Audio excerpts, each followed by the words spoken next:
हाँ तो बच्चों ये रही आपकी एग्जांपल नंबर 2.2। तो इसको आपने काफ़ी डीप जाके समझना है, क्योंकि एक भी पॉइंट अगर आप मिस कर गए तो आपको ये समझ नहीं आएगी। ठीक है जी। वो देखिए कहता क्या है, वो कहता है कंसीडर अगेन द कॉन्वोल्यूशन। तो देखें बच्चों ये जो प्रोसीजर हम फॉलो करते हैं ना, ये जो मैंने आपको आगे सिग्मा का रूल बताया और एक फार्मूला आपको याद करवाया, x of n is equal to, यानी वाई ऑफ एन आपका कह लें, इसको आउटपुट वाई ऑफ एन ही रख लें। ठीक है। Y of n is equal to sigma k is equal to minus infinity to infinity की इसकी लिमिट होती है, और आगे x of k into h of n minus k, यही आपको फार्मूला बताया ना। तो बच्चों असल में इसे कन्वोल्यूशन प्रोसेस का फार्मूला कहते हैं। ठीक है जी। तो अब कन्वोल्यूशन प्रॉब्लम्स को हम थोड़ा उल्टा रिकवर करने वाले हैं, थोड़ा आपको ना मेरी बात का समझ आ जाएगा। देखें वो कहता है क्या, consider again the convolution problem encountered in example 2.1, यानी कि आप एक दफ़ा फिर से उसी एग्जांपल को उठा के ले आए जो आपने पहले की है 2.1, बट लेकिन इसके अंदर n is less than 0 and n is greater than 3, sorry n is less than 0 and n is greater, ये थोड़ा उल्टा नहीं हो गया? मेरे ख्याल में मैं उल्टी यहाँ पे इस्तेमाल कर रही हूँ। नहीं ठीक है।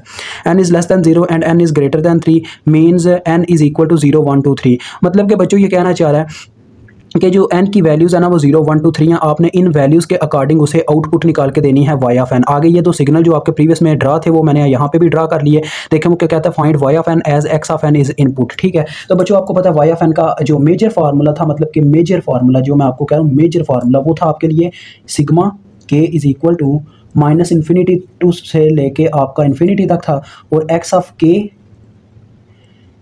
H of n minus k, ये आपके पास वो कुछ रियायत थी फार्मूले की। अब यहाँ पे देखें हमें मसला क्या पेश आने वाला है। मसला बच्चों कोई इतना लंबा कहने लंबा चौड़ा नहीं है, लेकिन आपको इंशाल्लाह मैं समझा दूंगा। मुझे इतनी उम्मीद है उस रब से कि मैं इस काबिल हो जाऊंगा कि आपको ये चीज़ समझा दूँ। ठीक है।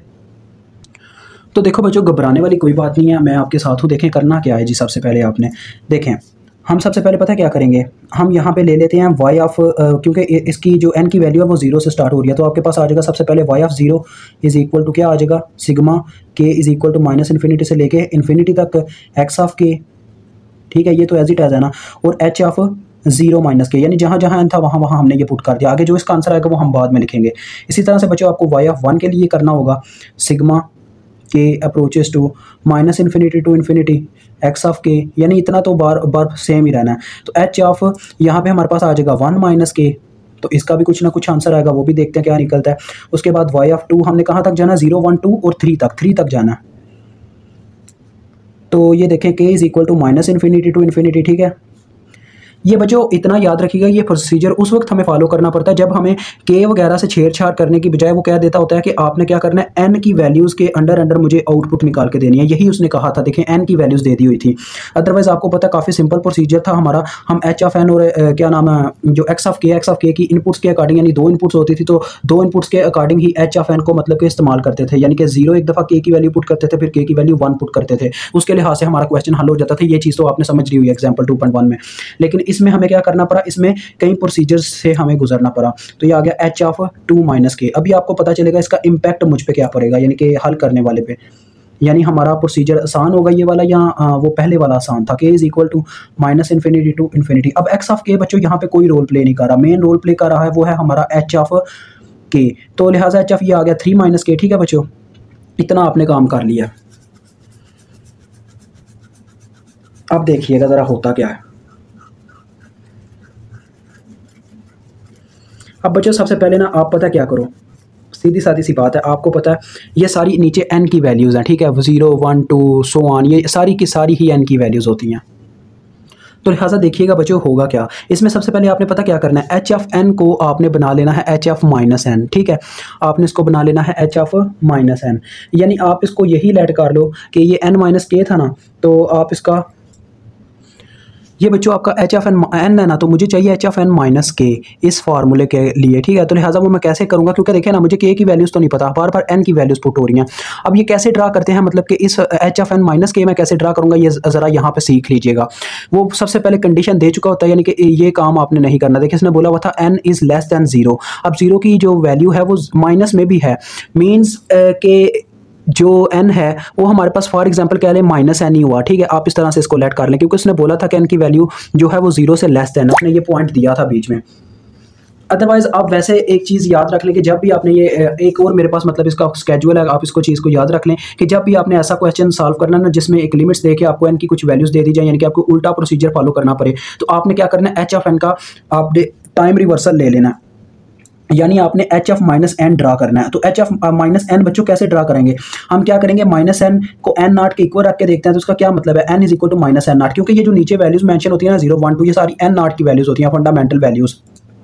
तो ये चीज़ करने से हमें पता चल जाता है एन नॉट की वैल्यूज़ पे क्या इफेक्ट पड़ेगा। देखिए वो कह रहा है कि एन नॉट की जितनी भी वैल्यूज़ हैं उनके साथ माइनस को मल्टीप्लाई दे दो, बस ये वो कहना चाह रहा है। तो क्या होगा उससे, इससे हमारे एक जो सिग्नल है उस पर क्या फ़र्क पड़ेगा, ये आपको भी नज़र आने वाला है। ये देखें, ये आ गया अपना एन, ठीक है बच्चों, आप एरो ही चलो लगा लो। तो देखो बच्चों, सबसे पहले मैं 0 को -1 से ज़रब दे के देखता हूँ। यहाँ पे 0 पुट किया इंटू माइनस, तो 0 ही आ जाएगा, इतना तो आपको पता है। तो ये सिग्नल तो 0 पे ही रहेगा, ये जो इसका सिग्नल ऑलरेडी 0 पे था, यहाँ पे आप 1 ही रहने दें, एम्पलीट्यूड को कोई फर्क नहीं पड़ना, यानी कि उसकी जो मैग्नीट्यूड है जो कि 1 है। उसके बाद 1 को जब मैं बच्चों माइनस से ज़रब दूंगा तो ये क्या बन जाएगा, -1। तो यानी ये जो सिग्नल है ये यहाँ से क्या हो जाएगा जी, मिरर इमेज की फॉर्म में दूसरी तरफ रिफ्लेक्ट हो जाएगा, टाइम रिवर्सल उसका हो जाएगा, वो -1 पे चला जाएगा ये सिग्नल। तो ये चला, इसकी एम्पलीट्यूड 1 ही है, इसकी भी। आगे 2 को जब माइनस से ज़रब देंगे ये -2 हो जाएगा। तो सो ऑन बच्चों, ऐसे ही काम सारा हो जाएगा, ठीक है, यानी कि ये सारे सिग्नल टाइम रिवर्सल हो जाएगा इन सब का। तो ये हमारे पास आ गया, ऐसे आगे डॉट्स लगा दें और इस तरफ भी ऐसे डॉट्स लगा दें। ये आपके पास क्या आ गया, एच ऑफ माइनस एन। अब आप इसी की मदद से क्या कर सकोगे, एच ऑफ 0 माइनस के निकाल सकोगे, एच ऑफ 1 माइनस के निकाल सकोगे, एच ऑफ 2 माइनस के, एच ऑफ 3 माइनस के। फिर मैं आपको बताऊंगा करना क्या है। सबसे पहले आप ये सारे सिग्नल ड्रा कर लें, ये जो आपके पास हैं, ठीक है जी, 0 माइनस के, 1 माइनस के, 2 माइनस के, ये सारे आपने ड्रा कर लेने हैं, ठीक है बच्चों। तो एच ऑफ 0 माइनस के से ही स्टार्ट करेंगे, कोई इतना मसला नहीं है। अब बच्चों ये जो आपके पास सिग्नल आया हुआ ना, ये वाला, यही आपका सिग्नल जो है ना आपके लिए किसके इक्वल है, ये मेरी बात ज़रा गौर से सुन लीजिएगा। तो बच्चों यही सिग्नल आपका किसके इक्वल है, यही आपका यानी कि इसका टाइम रिवर्सल ही h of n minus k है, ठीक है, ये इसके इक्वल होता है, ठीक हो गया। अब हमें कौन सा सिग्नल मिल चुका है, एच ऑफ एन माइनस के। अब पहले हम ड्रा करते हैं एच ऑफ 0 माइनस के लिए। तो देखो बच्चों, सबसे पहले मैं इस इक्वेशन को बना लेता हूँ आपके अकॉर्डिंग, यानी कि आप बच्चों को कोई कन्फ्यूजन ना रहे। Is equal to n naught के हमने इसको इक्वल रखा, ठीक है बच्चों।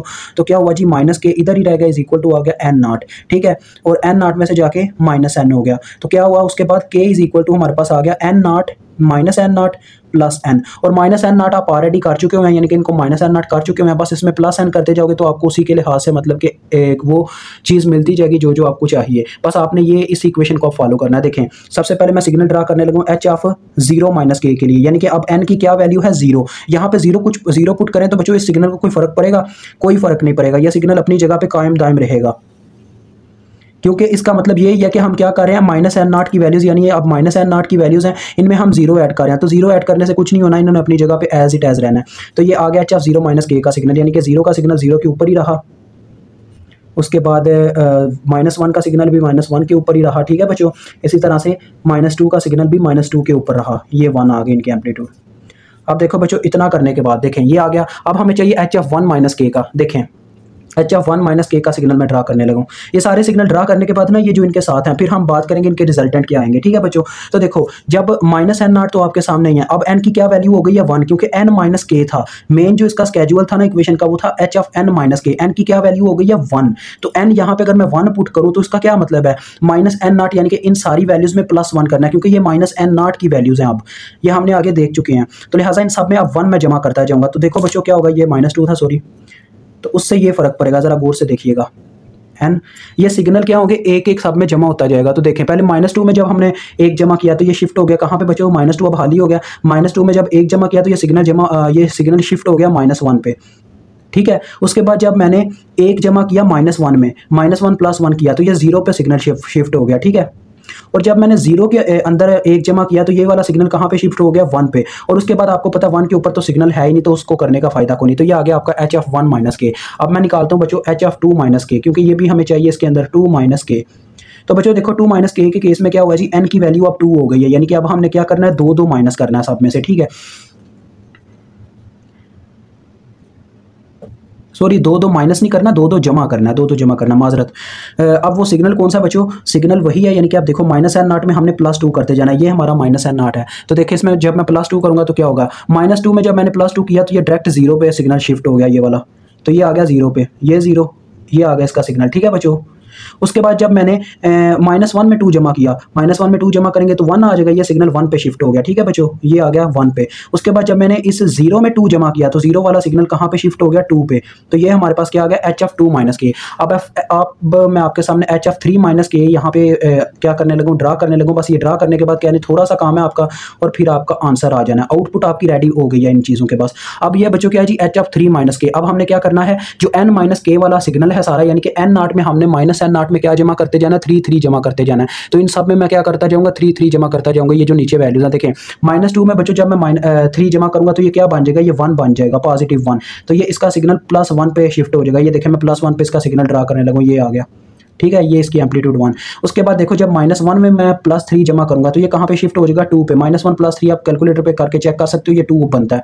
तो ये इसका सिग्नल 2 पे शिफ्ट हो गया। जब 0 में मैं 3 जमा करूंगा तो इसका सिग्नल 3 पे शिफ्ट हो जाएगा। ठीक हो गया बच्चों, तो ये आपके पास आ गया सिग्नल्स।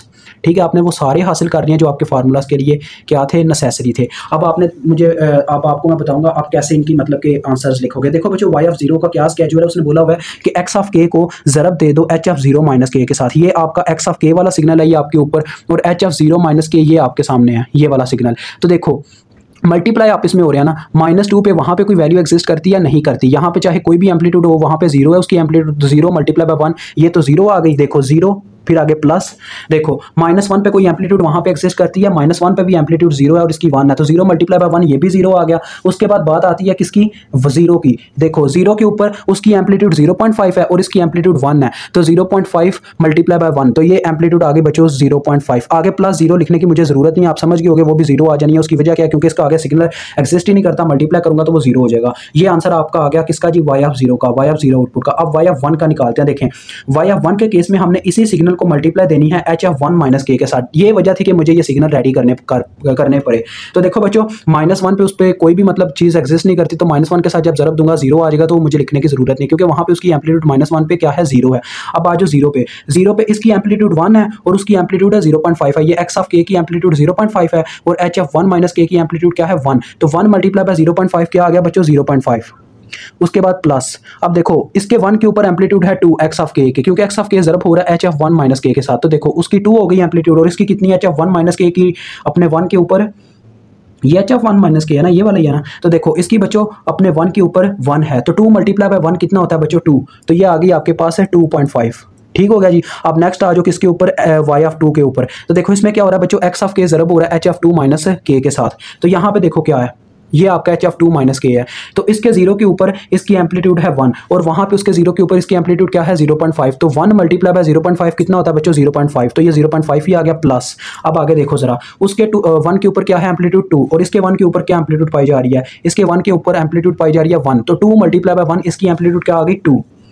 उसके बाद देखो बच्चों वहाँ पे तो 2 एग्जिस्ट ही नहीं करता, तो यहाँ पे क्या है, यहाँ पे 2 आ तो रहा है, इसकी एम्पलीट्यूड 1 है, वहाँ पे एम्पलीट्यूड 0 है, लिहाजा 0 × 1 0 ही आ जाएगा, तो लिखने का फायदा नहीं है। तो इसका आंसर भी आपका आउटपुट आ गया 2.5। अब लास्ट रह गया y(3). तो देखें ये आपका वही सिग्नल और ये लास्ट वाला सिग्नल। अब देखो बच्चों 0 पे कोई सिग्नल यहाँ पे एग्जिस्ट नहीं करता, वहाँ पे क्या थी, उसकी एम्पलीट्यूड 0.5, तो यहाँ पे इसकी एम्पलीट्यूड है 0, तो 0.5 × 0 0 आ जाना, उसका कोई फायदा नहीं है। अब 1 पे चेक करते हैं। देखिए 1 पे वहाँ पे एम्पलीट्यूड 2 है, यहाँ पे एम्पलीट्यूड 1 है, तो 2 × 1 2, तो ये आ गई आपके पास 2। अब उसके बाद देखें स्टूडेंट्स x(k) में आगे 2 3 4 5 यानी कि किसी भी n की वैल्यू पे कोई सिग्नल एग्जिस्ट नहीं करता, 0 है। तो 0 के साथ आप चाहे यहाँ पे 2 3 के ऊपर कोई वैल्यू एग्जिस्ट भी करती है, जब मल्टीप्लाई करोगे तो 0 ही आ जाना, दैट्स वाई इसको लिखने का फायदा नहीं है।